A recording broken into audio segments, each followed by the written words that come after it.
मेरे ये बच्चे हमारे हैं। नहीं, ये तो ये बच्चे आपके होते थे, ये लोग एक लड़की को अगर किसी ने हाथ लगा दिया ना, बच्चे हमारे ही हैं।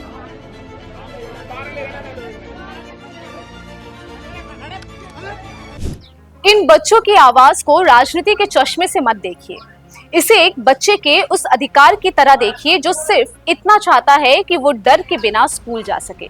सोचिए, राजस्थान के एक गांव में कुछ मासूम बच्चे सड़क पर क्यों उतरेंगे? क्या वो किसी पार्टी के खिलाफ नारे लगाने आए थे? क्या उनके हाथ में कोई राजनीतिक झंडा था? क्या वो चुनाव लड़ने आए थे? नहीं, वो बच्चे सिर्फ इतना कहने आए थे, हमारा स्कूल बचा लीजिए। लेकिन कहानी यही खत्म नहीं होती, क्योंकि इन मासूम बच्चों के प्रदर्शन के बीच सीजेपी के कार्यकर्ता भी पहुंचे और इसके बाद वहां माहौल पूरे तरीके से गर्मा गया। आरोप लगा कि बीजेपी से जुड़े लोग भी वहां पहुंचे और सीजेपी कार्यकर्ताओं के साथ मारपीट हुई। सोचिए, ये बीजेपी के गुंडे अब मारपीट करने पर भी उतर आए। पुलिस और प्रदर्शनकारियों के बीच तीखी झड़प और हाथापाई की बात सामने आई है। अब जरा उस जगह की तस्वीर अपने दिमाग में बनाइए। राजस्थान का अलवर, थाना गाजी का धोसवास गांव और एक सरकारी स्कूल। जिस स्कूल में बच्चों को बैठकर पढ़ना चाहिए, उसी स्कूल की जर्जर इमारत की छत का एक हिस्सा गिर चुका था। गनीमत रही कि उस वक्त कोई बच्चा वहां मौजूद नहीं था, वरना सोचिए इस कहानी का अंत कैसे होता। और इसके बाद बच्चे सड़क पर उतरते हैं। उनका सवाल बहुत सीधा था, जब स्कूल की इमारत इतनी जर्जर है तो हमें यहाँ पढ़ाया क्यों जा रहा है? पुरानी इमारत को पहले ही जर्जर घोषित किया भी जा चुका था। स्कूल में पर्याप्त कमरे नहीं थे। जो कमरे उपलब्ध थे उनमें से कुछ का इस्तेमाल स्टाफ और प्रिंसिपल के कमरे के तौर पर हो रहा था। बारिश के दौरान कमरों में पानी आने की शिकायत भी थी। इसके अलावा शिक्षकों की कमी का मुद्दा भी छात्रों ने उठाया।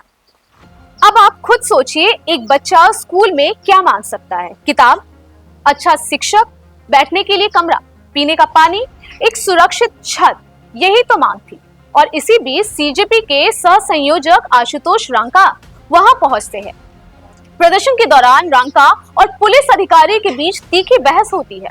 मामला इतना बढ़ता है कि हाथापाई की स्थिति बन जाती है और एक युवक की शर्ट फटने की बात सामने आती है। रांका पुलिस अधिकारी से कहते हुए नजर आते हैं, मेरे साथ पॉलिटिक्स मत खेलना, देश के शिक्षा मंत्री को हटाकर आए हैं। लेकिन यहाँ एक सवाल है, आखिर बच्चों को अपने स्कूल के लिए सड़क पर उतरने की जरूरत ही क्यों पड़ी?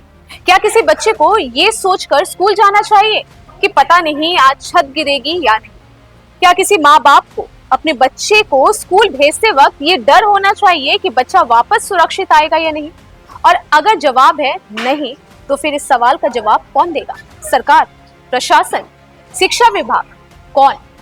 रिपोर्ट के मुताबिक करीब 5 घंटे तक चले प्रदर्शन के बाद प्रशासन ने छात्रों की कई मांगों पर सहमति जताई।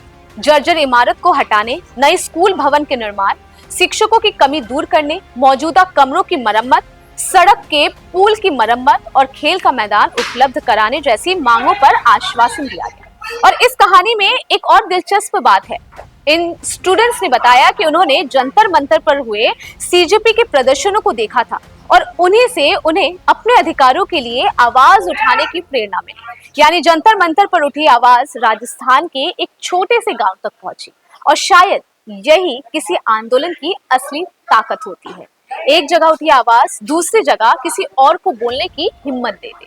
आज अलवर के ये बच्चे कह रहे हैं, हमें राजनीति नहीं चाहिए, हमें किसी नेता की कुर्सी नहीं चाहिए, हमें कोई बड़ा वादा भी नहीं चाहिए, हमें बस ऐसा स्कूल चाहिए जिसकी छत हमारे सिर पर सुरक्षित रहे। और जरा सोचिए, जिस देश में हम बच्चों से कहते हैं कि पढ़ो, आगे बढ़ो और देश का फ्यूचर बनो, उसी देश में अगर बच्चों को पढ़ने के लिए एक सुरक्षित कमरा मांगने सड़क पर उतरना पड़े, तो सवाल सिर्फ उन बच्चों से नहीं होना चाहिए, सवाल हमसे होना चाहिए, सरकार से होना चाहिए। क्योंकि किसी स्कूल की जर्जर छत सिर्फ सीमेंट और ईंट की समस्या नहीं है, वो उस बच्चे के फ्यूचर की छत है। और अगर वो छत गिर रही है तो सिर्फ एक इमारत नहीं गिर रही, कहीं ना कहीं हमारी शिक्षा व्यवस्था पर भरोसा भी गिर रहा है।